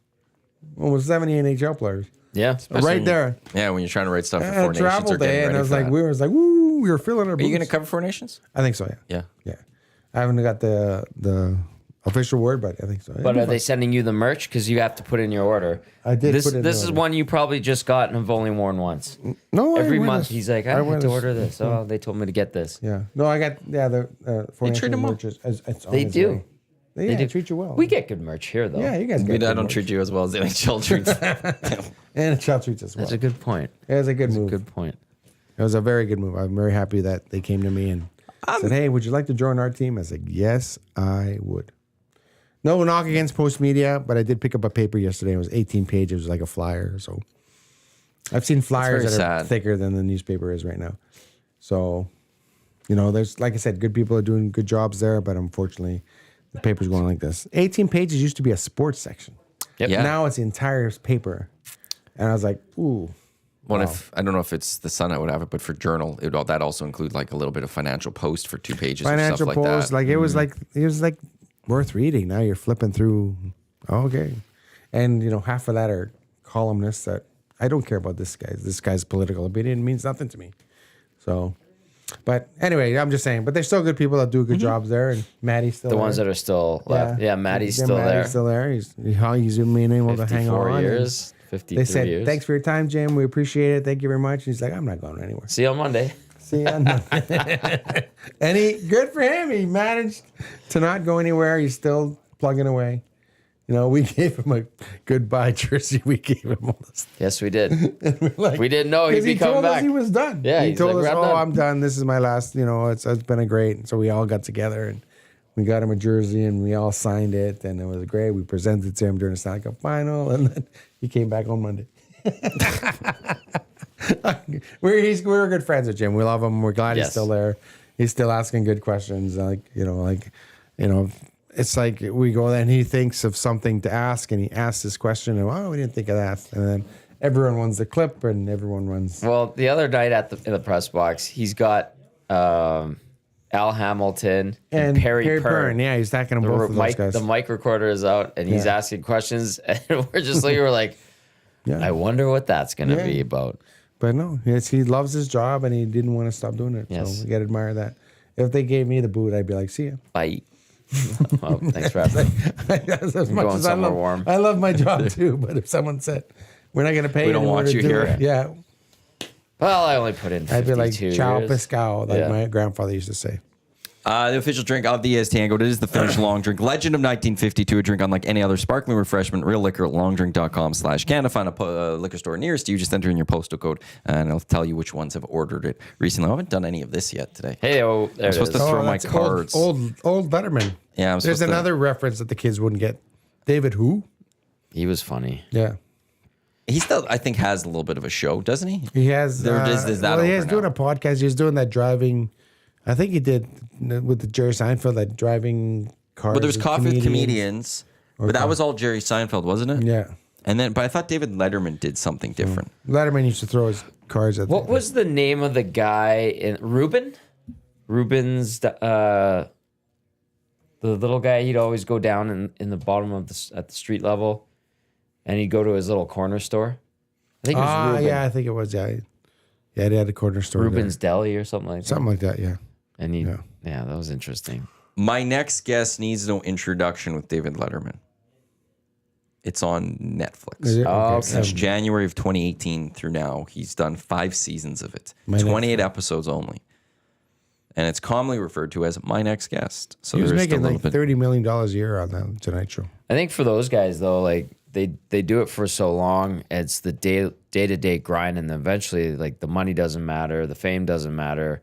They're rehashing the same, type of discussions, and they probably have to deal with the BS of some of these prima donna movie stars and musicians and this and that. Yeah. And they're probably like, I love doing this, but I don't need to do it 5 days a week. So He was goes to my actually only next doing it guest. 4 days a week. Yeah. Oh, what? Yeah, those shows are only. They His don't have show- Friday shows. They went Monday to Thursday. He was a unique one where he did, and they'd record, I think, one episode. Like, I think the Friday episode would be recorded like the Monday or So something like that. they would do. One day they'd record Okay. 2 episodes. Okay, I see. And they would do 4. He'd only work 4 days a week. I think Tonight Show with Jay Leno was different. I think he did the full 5. Yeah. But a lot of them do the 4 days. They do just 4 days, but Carson they used record to do one. 4 days and they run a rerun on Fridays. Carson, you guys don't remember Johnny Carson? I grew up with that was the original Tonight Show. I remember the David Letterman episode that I remember is that there was this had an affair with this girl, and she was trying to blackmail him for like $1 million. I'm gonna reveal the affair. So he comes on his show. Hey, I had an affair with this girl. Let's move on. That was it for the. Okay, there goes the blackmail. It's like okay. Well, that was like Jaromir Jagr with the Czech supermodel. Yeah, that was dating. We tried to blackmail him. Yeah, he just posted a picture. And he's like, "Yep." And sorry to the kid that's on the World Junior team that's dating her. He was 41. Yeah. She was 19. She was trying to blackmail him. Said, "Hey, I slept with Jaromir Jagr. He's going to blackmail." She posted a photo. He's well, like, "Yep." I'm not married. I have no kids. I have no significant other. Do what you got to do. I don't care. You're just telling everyone I hooked up with a supermodel. Everyone just high fiving Thank you. him. Yeah. He just scored recently. Yeah, I think he's still playing a few games over there. He just plays the home 51 games. years old. He owns the team. He's playing for it. Yeah. Yeah, 5 days ago he scored. Yeah, it's 53 53 in just 2 months or something. I remember having a chat with Alex Hemsky in Dallas. We were in Dallas talking about Jaromir, and he's like, "Oh, yeah, I love Jaromir, but that's all." Like we talking about Jim Matheson and loving his job. That's all Jaromir has is hockey. That's all. No family, no kids, no not. It's always been all about hockey with him. That's his entire life. Obviously. And Hemsky said that's his entire life. That's all he does is hockey. Like That's never got sweet. married, has no kids, has nothing outside of hockey. It's hockey is his entire life. And he went on and on about him. It was an off the record chat, so you can write about it. Because sometimes we have off the record. We'll do a interview with a player, and then we'll put our tape recorders in our pocket, and then they'll give us all the good stuff. Statute of limitations has expired. It was my best story with that is when Devin Dubnyk came back to town. Devin was awesome. Like I ran into him last year at the Stanley Cup final. I was so happy he found me, and he's like, hey, and so he's great. He was a beauty. He comes back he's like, so they almost killed his career here in Edmonton, right? A certain coach. Yeah, swarm defense really goes well for a certain goalie's coach confidence. Almost killed his career. Listen. He's able to make a comeback. He becomes an all-star in Minnesota. He's 3 years in a row, by the way. Star goalie. Comes back to town, his first trip to town. So we have this massive indie with him. He's fantastic. He holds court. On the day of a game, mind you, there's some guys that are prima donnas that don't talk on game days. Some guys don't talk on game days when they're not even playing. Jose Theodore. As a backup in Minnesota. He wouldn't. Oh, he was like, Jose, you got a minute? I'm not. I don't talk on game days. You're the I was like, you're backup. You're not even playing. You don't talk on game days? Are you kidding me? Like, come on. I think I heard you yell, "You're the backup." You're the backup. All right, whatever. That was in the old locker room at Rexall. I shake your head. He's like, whatever. So Devin would hold court for 20 minutes. Like, he's awesome. But with the beauty of Devin is like after the interview's over, you can put your tape recorders away, put your microphones away, and just talk to them. Just shoot the shit with him for like another 20 minutes. Like he just loved talking hockey. Yeah. So we're talking hockey and sitting there and just talking about life in general, and then Mark Spector, of all people, says, so Devin, do you miss the swarm defense here in Edmonton? Like he goes, is that the one where 5 guys in the corner, no one in front of the net? It was so good. It was the best line ever. Like we're all howling because we knew, that's exactly what the swarm defense was. 5 guys in the corner, no one in front of the net. We're howling. It was such a great line. And then I get a phone call from Mike Russo, who was the Minnesota. He's with the Athletic now. At the time, I think he was with the Trip in Minnesota. Yeah. And so he calls me, goes, you think I can use that line? I was like, not a chance, man. Not a chance. It was like, that was off the record, total conversation. I said, if you use that line in your story, you will never, ever talk to Devin Dubnyk ever again, and you will lose your best resource that you've ever had. He's excellent. Because he's amazing. But if you stick it to him like that, then he will never talk to you. And I think, and good for him. He's like, he said not to. It was such a great line. It was a great line. I give you that. But really, are you going to like burn a great source? Because Devin would say, hey, that was off the record. No one else used that. It was like that time with Joe Thornton with the... if I scored 4 goals in a game, I'd pull out my and stroke it, right? Yeah. And then everyone was laughing. It was hilarious. And then someone, was that an off the record thing? Yeah. Oh, totally off the record. Yeah. He said it in front of a bunch of journalists walking away because they were talking. They were talking to Hurdle, Oh yeah, he was on the side. Yeah, he was on the other He didn't even side. get interviewed. They were talking to Hurdle about his 4-goal game. All right. And then Joe's walking away in passing his guys, leave him alone. If I scored 4 goals in a game, I'd pull out my fucking stroke it. Which then the guys are dying laughing. And rest his soul, Botchford in Vancouver. Yeah, that wasn't good though. He went with it. Yeah, can't. And totally burnt him. And then what that does is now players will never talk to you off the record. They won't shoot the shit with you. And there's guys that do that still. Hyman's good for that. He'll stick around. You can talk to him about everything. Mm-hmm. But if you burn a guy like that, you've really lost a good resource. And like I said, rest his soul. Botchford is a guy that never asked a question. I think Myrtle's like that in Toronto. Like just stands there and writes everything down, tweets all the answers, writes everything down, but never asks a question. Right? And we have guys in our scrum. I get it. They're doing a great job, but hey, man, it can't be the same 4 guys asking the questions all the time. Like, and I had a discussion with one of them because they were taking up prime real estate right here beside a player. Yeah. You're doing prime real estate. You better be fire asking a off freaking question. If fire we're one not off. firing questions over your head. Yeah. Or like ask a question or get out of the way. Yeah. But that's just Etiquette. It's just etiquette. Yeah, it's just etiquette. Doobie had another great line when we were talking to him that day. And it was 16-17 season. So he was already a year removed from being an Oiler. And someone was like, hey, what do you think about the Oilers now? He goes, you actually have to prepare for them now because they're actually good. Doobie was a beauty. He would just like fire out these zingers. He was a beauty. But that was the all-time, one of the classic lines of all time that we didn't use. We couldn't use because it was an off-the-record conversation. 5 guys in the corner, no one in front of the net. And I was like, no, we were there. We witnessed it. We understood. People were hammering on Dubnyk. Hello, there's like free shots from the slot. There were some people that were, those ones just weren't the smart ones because I think most people also were the goalies like, are the a bit majority about- of the ones were like, Goalies are a bit this is an awful defense. Skinner's getting a lot. Like he took a lot of heat at the beginning of the year. Yes, he didn't play particularly well, but he was, the shots he was getting beat on were from like right in the slot. And if you're an NHL player, you'll be able to score from there regardless of who the goalie is. Well, there was one night after a game at the Pint, they got shelled. It was a Saturday night. I ended up at the Pint. Thank you to Rick and the crew, Alvin and the staff over at the Pint. Oh, they were great last night. And I was there a bunch of the players were, they're awesome. And a bunch of the players went that night. I had to go to the bathroom. I go in there. Doobie's already in there. He's watching the highlights because there's a TV right above the urinals. And I get in there. I'm like, Doobie? He's like, Tom. And then we're watching the highlights. And then I'm like, oh. And then this like one timer from the slot goes high glove on him, beats him. I think they played like San Jose or something.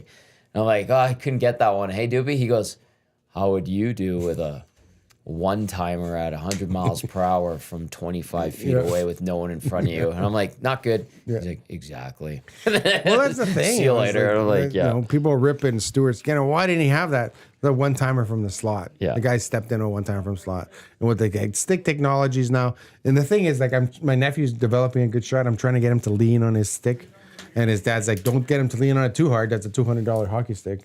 He leans on it and snaps on it. Well, if he gets good enough, he's getting those bad boys for free. Well, no, he's not going to be that good. So Never say never. he's that good. He's actually, he was yesterday. We was out his power skating, and I'm like, I was really impressed with how good he's getting with his edges and stuff. And I told this to my sister. I was like, he will figure it out. Don't push him. Like parents, don't push your kids. They'll eventually come to a point where they'll figure it out. If I try hard, I can score a lot of goals. But they have to figure it out. It's got to click. Sometimes it clicks faster for one kid than others. Like you can't, when you're pushing, and I see it so many times, I see the parents pushing the 9-year-olds. I seen the 9-year-olds, they do something on the ice and look up at the stands for parents' approval. Don't do that. Just sit there, watch the game, let them figure it out because they will eventually figure it out. Yeah. And Emerson's getting to that point now. Like I know my sister was a little hard on him. I was like, he'll figure it out. And you're kind of seeing it now. He's like, hey, I'm bigger and stronger and faster than a lot of these kids. I'm a better skater than a lot of these kids. If I try really hard, I can score a lot of goals. And he's getting it. And he's getting it. He had 2 goals the other night. And I told him that Zach Hyman told him to go to the net.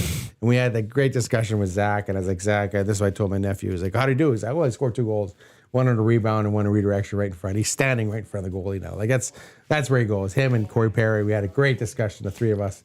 Corey Perry has he lives in Fort Saskatchewan, so his son is playing in the Fort Saskatchewan League. And Corey, he was kind of complaining that all his games are like in our Drawson and here and there, and it's like, play him in the city. We're all in the city. Yeah. Play all the games in the city. But for whatever reason, he's living out in Fort Saskatchewan, and we're having a great conversation. And there's a certain person in that room that if you're having a really good conversation with a player, he's got to interject. So he came over, interjected. You know who else is from Fort Saskatchewan? And that broke up the scrum.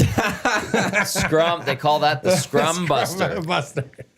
Like if you're having a conversation with a player, he's got to know what you're talking about. But he doesn't stand there and just listen. Got to interject. And the moment he interjects, okay, that's it. Perry grabbed his stuff. Hyman grabbed his stuff. And I go, I guess this conversation's over.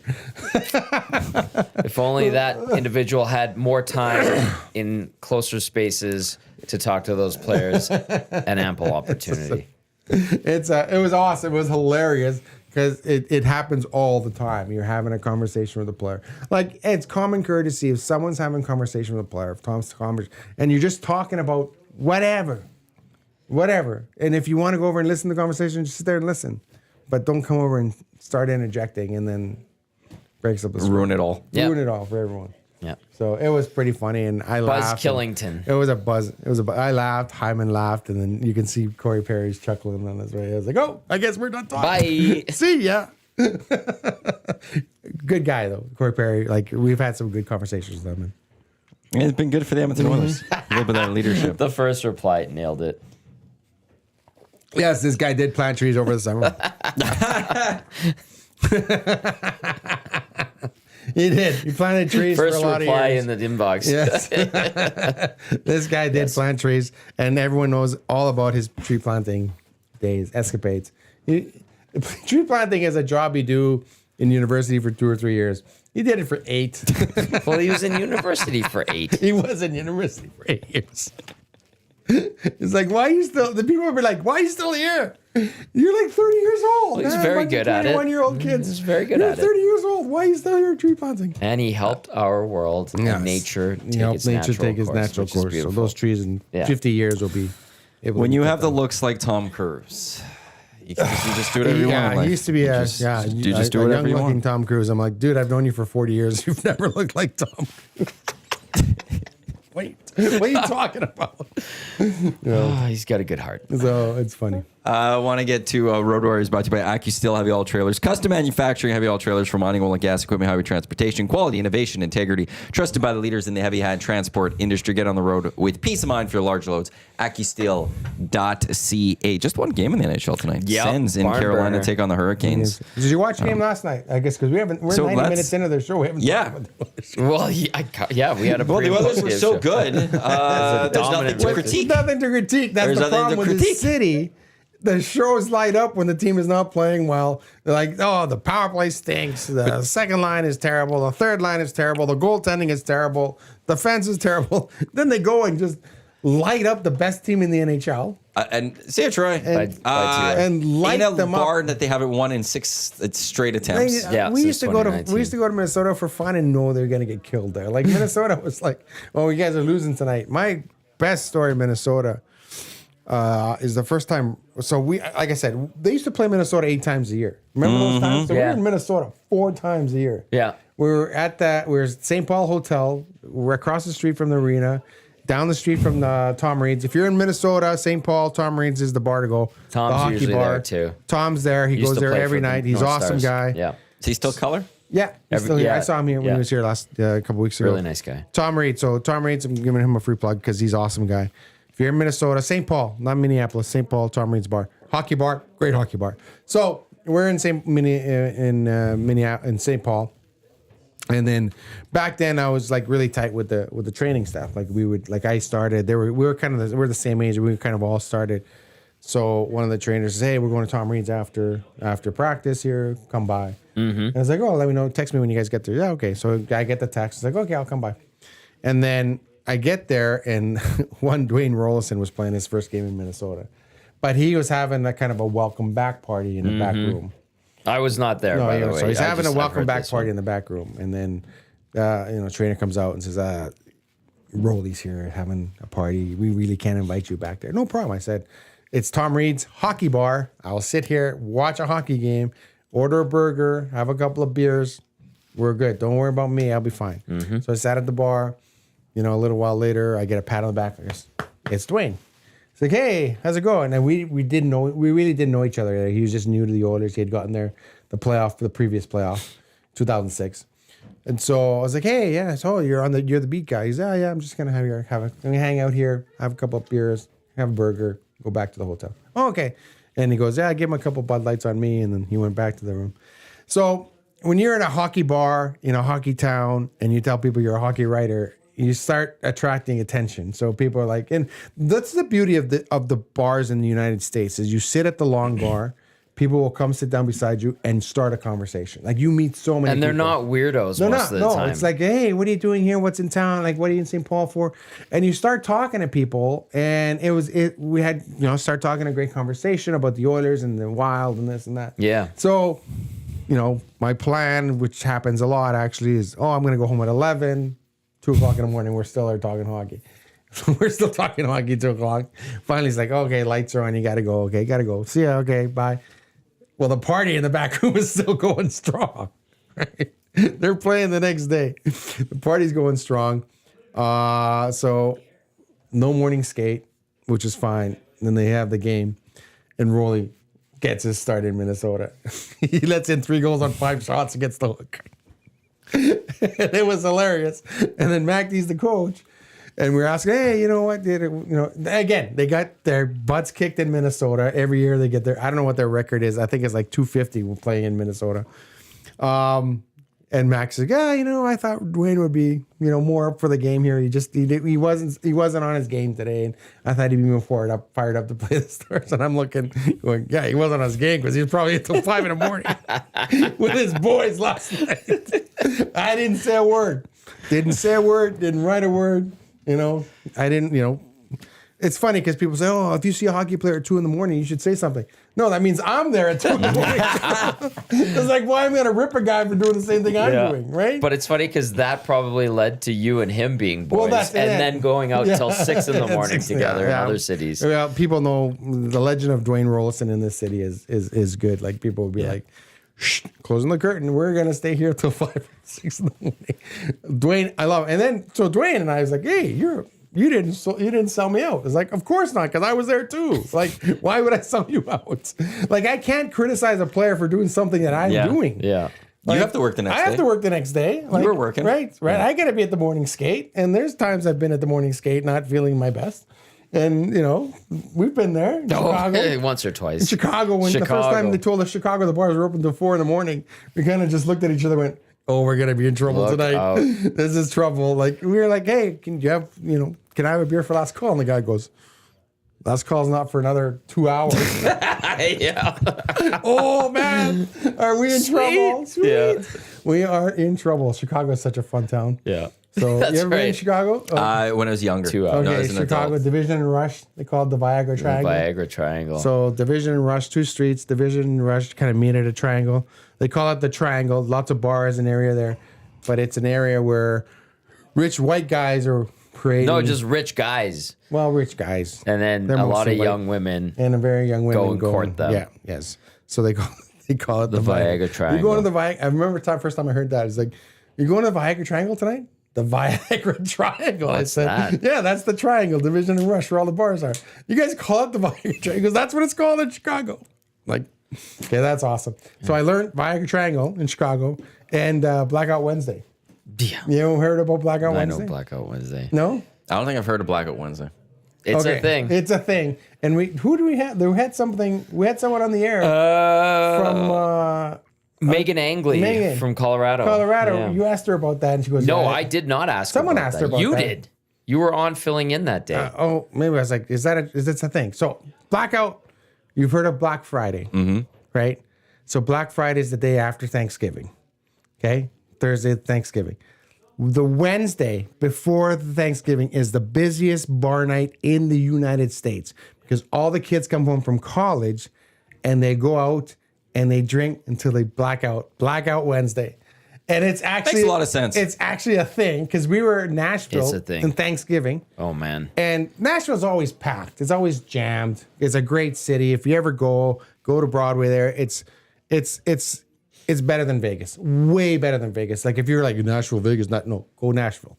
Because they have live music. They have the best, like 2% of the musicians there. They play bluegrass and country. It's fantastic. If you don't like this band, which you will because they're awesome, just walk 2 steps to the next bar and that band will be awesome too. Yeah. So Nashville is get you in trouble because you sit there. It's like, I'm going to have a couple of drinks to listen to this band. And then that's another night we're like, oh my God, it's 2:30 in the morning. Like I got to work tomorrow. So we're in Nashville and it is jammed, like more than usual. Like it is jammed on a Wednesday before Thanksgiving. And, we have, I still have it, but we used to have NHL media cards they give us. So we can get into any building in the. That was like if you were part of a team. Yeah. So you get the NHL media card. Yeah. So we would use this NHL media card to bypass lines. We're like, hey, we're so-and-so. And they'd be like, yeah, come on in. So but the lines were going down the street. And there's no cover at any bar in Nashville, by the way. You can go and listen to live music, amazing bands, no cover. Jeez. Right? Like you got to drop you drop 20 in the bucket for the band. If you want to hear Tennessee Whiskey, I heard it's $200 now. $200. Yes, That it used to be 100. It used to be 100, but I heard it's 200 now. Wow. Because everyone wants to hear Tennessee Whiskey. But then you get a bunch of people to chip in. Yeah. And then So you listen, get it. if you've never been to Nashville, I would put the $200 in the bucket because to listen to those guys play Tennessee Whiskey at the end of the night is the best thing on earth. It's fantastic. And they all do a great rendition of it.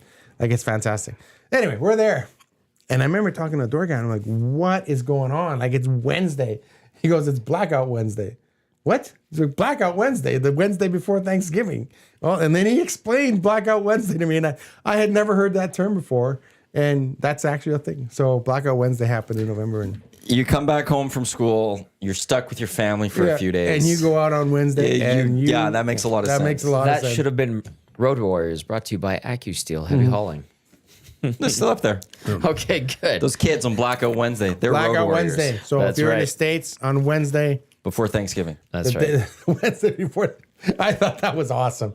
To be honest, I hadn't heard of Black Friday until like 15 years ago. Now it's a huge thing now, right? It's become a huge thing because it's come its way up here. Yeah, well, it's everywhere. Like I get in South America, it's huge too. Like, Oh, it's now Black Friday week. It Yeah. starts the week prior. Yeah. And then it goes into Cyber Which Monday, makes a which lot is of like sense. a week. And now and then we still got Boxing Day coming, well, which this is a is week. what my friends Oh, in the yeah. States say is, why would your sales be after Christmas? Because you want to buy your gifts before Christmas. So Black Friday makes so much sense as opposed to Boxing Day. Well, Boxing Day was supposed to be your returns. Yes. Returns. Right. The Boxing Day. You're Yeah. reboxing Yeah, it to bring it it back. It was supposed to be about returns Yeah. and stuff. I don't know why And it turned into sales. I don't know. But someone, my family, my friends in the States was like, that makes no sense. Like you want to get the deals before Christmas, not after Christmas. And I get that. Mm-hmm. When I was in college, I was that idiot at the record store, standing in line for Boxing Buying Day 8-tracks. sales, buying DVDs. But you get it was like buy You get one them DVD cheap. and then you get the other Self-promote, ones for hey? 8 cents or whatever it was. I never stood in line. I never went early for a Boxing Day. yeah, I did but a I would couple go times. to Future Shop. Like my dad and I would go like at the end of the night, like closer to the end. Yeah. And I'd go find my TV box sets quickly, find them cheap, pay for them. For sure. I love But that. like you see those Boxing Day or the Black Friday videos in the States of people rushing into the store, people fighting over a Oh, it's TV. insane. Like I was like, That's kind of What is going stopped on now here? because like online online now. sales. well, now it's online sales Yeah, and stuff like but that. Like Yeah. I think you'd still find like that occasional Yeah. flyer thing that it's Yeah. like this is just in, In store. store. Like, Yeah, and people would be Visions like, was always big for that. I around love the block, Visions flyer. Visions and Visions would Best be like Buy. max of like 2 per store. Yeah, Yeah. yeah. Or So, nationwide, Best Buy. 300 of them. Yeah. And you're like, well, where are they nationwide? Yeah, And so- You got to call. Those flyers this are messed conversation up. went on a tangent. We were supposed to talk about the Oilers. Yeah, we're talking about a 7-1 win over We got the off Wild. on a tangent. Okay, hang on. Hey, they played really well. Yes. Like, end of story. There's nothing to complain Well, about. that we But could this- go on this city, tangent. the city's like, okay, yeah, they just kicked the crap out of the best team in the league. I guess, yeah, we have nothing to complain about. Move on. Like I know the call-in shows and stuff. The boards are lit up like crazy when the team loses. Goaltending sucks. Defense sucks. Darnell Nurse is overpaid. And then last night they had the best game of the year, and it was like, oh, We still okay. had a pretty good show. It was like good viewership Yeah. when I was live viewership as I was watching. I'm sure the listenership was decent too. A Bootski, okay, let me please. via the inbox says the Buffalo Sabres haven't made the postseason since 2011 and are currently on an 8-game losing streak. Imagine what it would be like around here if this was the Oilers in that scenario. And then Abutsky came back and he goes, Tom, now read my Sabres text, please and thank you. It's not hard to imagine if the Oilers hadn't won the lottery for Connor McDavid. It would have been they would have been their That's thing. where they would be. Yeah. They would be here. Leon Draisaitl would have been long gone. There would have been no 8-year extension. Exactly. It's not that hard to imagine had they not fallen ass backwards into the greatest player of the generation. Yes, the Edmonton Oilers would be the Buffalo Sabres right now. We might be on a 17-year playoff drought. Decade and a half, almost decades of darkness. Yeah, and that's where Buffalo is yeah. getting into. And it was weird because last week Kevin Adams came out and he goes, Buffalo doesn't have the best reputation and it's not a destination. We got to work to fix it. You haven't. They haven't. They've had so many opportunities. And guess what? They've had great players come through there and leave. They have great players on that team right now, but the style they play, the mantra and the strategy they use, how they build their teams is leading to good players not being able to perform and excel with their capabilities, natural capabilities. And then at the same time, as soon as they go elsewhere, they take off. Like they have Tage Thompson, Alex Tuck, they have Dylan Cousins. Ryan McLeod is obviously a depth player there, but Sam Reinhart's gone. Jack Eichel's gone. I think they have a good goalie in Ukko-Pekka Luukkonen. Yeah. Great name to say. Linus Ullmark leaves Buffalo and becomes a Vezina winner. Like they've had great defense. And that's where you're supposed to build. Like your team's supposed to come from this defense, and it hasn't just worked. It just hasn't worked. They got but like I said, like they're screwing it up. Tom and I could run that franchise better than they're doing it right now. And Matthew would be in there. Matthew would be in there. Yeah, he'd be our capologist. He'd be, analytics guy. Yes, I'll do the spreadsheets. Yeah, he's good at them. But hey, it's not a far leap. Like, let's not dump on Buffalo because Edmonton had they not won the draft lottery. But they still got Jack Eichel. Yeah, they got a great player. They got a great player who had a back, who had a neck issue. Connor McDavid. But they've had some great players there. The fact that there's not any sort of improvement, it seems like. Oh, yeah, it's exactly. Unbelievable. Like not even just like an spot, like that last wild card spot. You're recycling that coach too. Like, hey, Lindy didn't get it done. Let's bring him back. What are you doing? Like, I like Lindy. He's a good guy, but come on, what are you doing? There's a reason the Devils fired him. Yes. After they had high expectations. The way these coaches get recycled, it's unbelievable sometimes. It's just, like Jim Montgomery was out of job for 3 days. Yeah. But, he maybe turns that St. Louis franchise around. Maybe he doesn't. I don't know. I do like the direction the Oilers went. Hey, let's get a young, innovative coach. Let's get some innovation here, some young innovation. You got young players. You need young coaches, in my opinion. And I think what teams don't do well enough in the league is develop their coaching talent. I think the Oilers did that. I think they did get a good young guy, let him have some success, and then. Are you talking about coaches right now? Yeah. Which coach are you talking about? Chris? Yeah, Chris Knobloch. I think Chris just came in and steadied the ship. Yeah, he's a good young coach. So it wasn't developed by here. Jay. But Jay was a good young coach. I will give him credit for Jay that they developed him properly. Yeah. Didn't work out fully in the end. They had to move on, but they did a good job of developing Jay. Honestly, and I'm actually quite surprised that Jay hasn't landed somewhere else. To be honest with you. Okay, if you look at the last string of coaches that this Oilers team has had, while in let's call it the McDavid era, Todd McLellan, good damn coach. Okay. Then they get rid of him. Ken Hitchcock, Hall of Famer, past his prime. That's an interim, though. I look at that one. So, whatever. Okay. So they bring Dave Tippett. Good damn coach. Right? It doesn't work out. Coaches, as we see, the life cycle of a coach in the NHL now is smaller than ever. Don't get that mortgage. Yeah, exactly. Well, don't win Coach of the Year because within the year you get fired. Well, man, Jim Montgomery, John Hines, like... Right. Dave Haxtell. Dave Haxtell. The 3 finalists from a couple of years ago were all you win gone. Coach of the Year. Claude Julien, man. Like, anyway, so they bring in Jay Woodcroft. He goes and he puts this crazy stretch together. They start last year horribly. Bring in Chris Knobloch, kind of out of the blue, but obviously, I think Jeff Jackson had a good rapport with him, really liked him, and brings him in. And what does he do? Chris Knobloch, I don't think overthinks the game. He recognizes, okay, well, that guy, I got to put my best player in the world out there with guys that can keep up with him.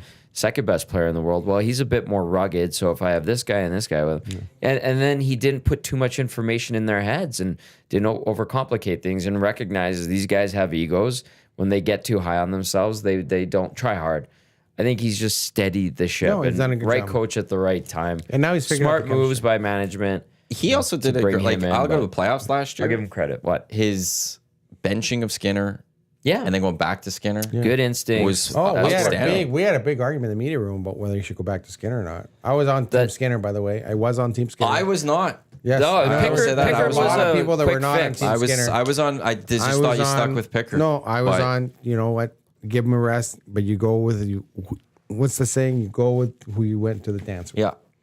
right? Because you would have lost him forever. And I was like, was it game 6 against Vancouver? It was game 6 Yeah, 5 and 6. because Pickard won game 4, Pickard won lost game 5. Yeah, and then everyone's like, "Oh, you got to go." But back. it wasn't No, his it's fault. Like, you got to go to Skinner. You got to go to Skinner. And yeah, we almost got in a fist fight in the media room. Not really, but it was like it got adamant.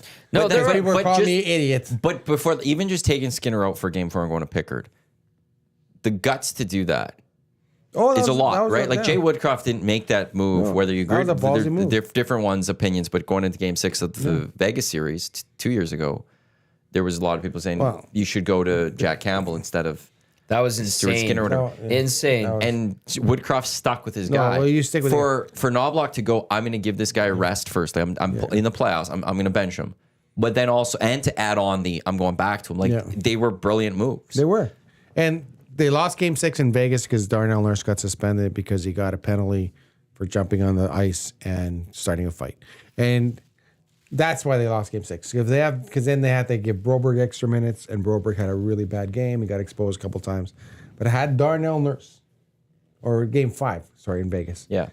Had Darnell Nurse been in Game 5 in Vegas, the Oilers would have won Game 5, come back and win that series. Game 6, probably win the Stanley Cup. Because they would have rolled over Florida. Florida was that towards the end. And who was it? The Dallas, or who Yeah. was Dallas in the 3rd round. Yeah. Yeah. Yeah, you know what? They knew. Remember the locker room on garbage bag day? They knew. that They knew they let it off. if they had not beaten Vegas, or if they had beaten Vegas, they were like- probably would be. They're sitting there going, Yeah. that was the Stanley Cup final. Yeah. We gave them all they could handle. We were the better team. Had the lead in every Had game. the lead in every game. And then it all came unraveled in 3-minute span in Game 5. Broberg penalty, which was a soft call, and then the Janmark penalty. Boom, Well, boom, yeah, but boom. it did start with Game over. they don't have Darnell Nurse. They got Darnell And then they Nurse got focused too much on suspended. Petrangelo. Yeah. They focused too much in I think game 6 or whatever it was like trying to because of the slash on Leon. Like I'm gonna go and we'll get you, and then didn't focus on the game as much. Well, rather that's than true. the The Golden slash Knights are on like Leon. cool. We'll just play our game. Yeah. You guys focus and retribution, and we'll just go Yeah, score goals. Yeah, for sure. They should have slashed them anyway. I would have done it. Save it for the regular season. No. You've been very spicy this morning. I have to Well, say. I'm just saying, I'm old school. If the guy slashes me, I'm slashing him back. Under this, I'll get a number. No, slash him back right away. Phoenix Rising. Knobs is a good pacifier, not an agitator. And the other thing, he never played games. I think there was That's one the time in thing, the yeah. playoffs, he said something about, I don't know what's happening with the lineup. And then immediately you guys all went to the ice and you saw guys practicing and It was skating. Sam Carrick. That's who it was. Skating late. And then you guys knew exactly there was this lineup change. But that was like the most games Well, that he told played. Us, he told us, was it Leon Dreiser had indigestion? And even Zach Hyman made a joke about that. He got his electrolytes and, he had cramps. That's what it Yeah. was.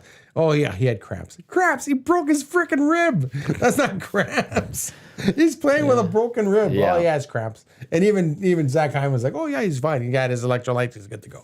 Like, he's playing with a broken rib, dude. Like, come on. But it's not Cramps. like putting the starter in the other net. No, I get To it. mess with people and mess with everyone. Remember in like all those 2006? games. In 2006, when the Oilers and I love Mac T, but he was playing those games where you didn't know it was going to be Ty Conklin or Tomasalo playing in goal, and we all knew. No, UC Markkinen. UC Markkinen. Yeah. It's like Conklin or Markkinen. We all knew it was going to be Markkinen, but they would come off the ice at the same time. They would switch nets. Like it was like a total. They would both have press conferences. I'm like, what are you doing here, Mac? Right? And, like I said, God love him. I love Craig McTavish. He's way smarter than I am. I'm going to say that, way smarter than I am. The mistake he made that year was rotating backups. Because if UC Markkinen was the backup when Rolly got hurt, they would have won game 1 and would have won the Stanley Cup in game 6. To this day, I asked Mac about that. He's like, "Oh, you don't know that." It's like, no, that's the way I feel. Because he also blew a big lead in game 1. Yeah, they did. Was it 3-0? They blew it. Because Ty Conklin gave the puck away. That was the last goal. Rolliston gave up a few of those goals, though. We got hurt.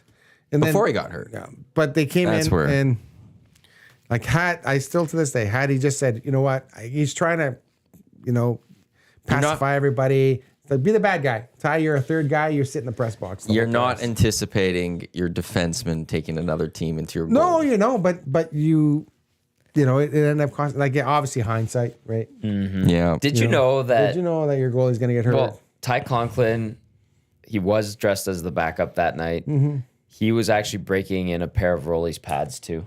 Oh, really? Yeah. So it wasn't even his pads. No. Yeah. So I was like, yeah, that was a mistake. But because everyone knew Markkinen was the better goalie. Ty Conklin played in like the first 3 or 4 NHL outdoor games. He did. Yeah, he did. He was like on this stretch of he was always on those teams. Ty Conklin? Yeah. I think he's in hockey. Yeah. But he did come in. He played well for the Oilers first stretch. Remember they would who would they bring in just for the shootout? And Mike take Morrison. him out. Mike Morrison. He'd start warming up in warming up in the back and stuff, and then you're like, they're bringing him out there. He got all mad once, and he broke his stick. Who was the other? Remember, he came to the bench, he broke his stick, and Morrison's like, okay. There's another goal. It's like, I forgot what that other goal. They would just bring him in for the shootout. He was our shootout goalie.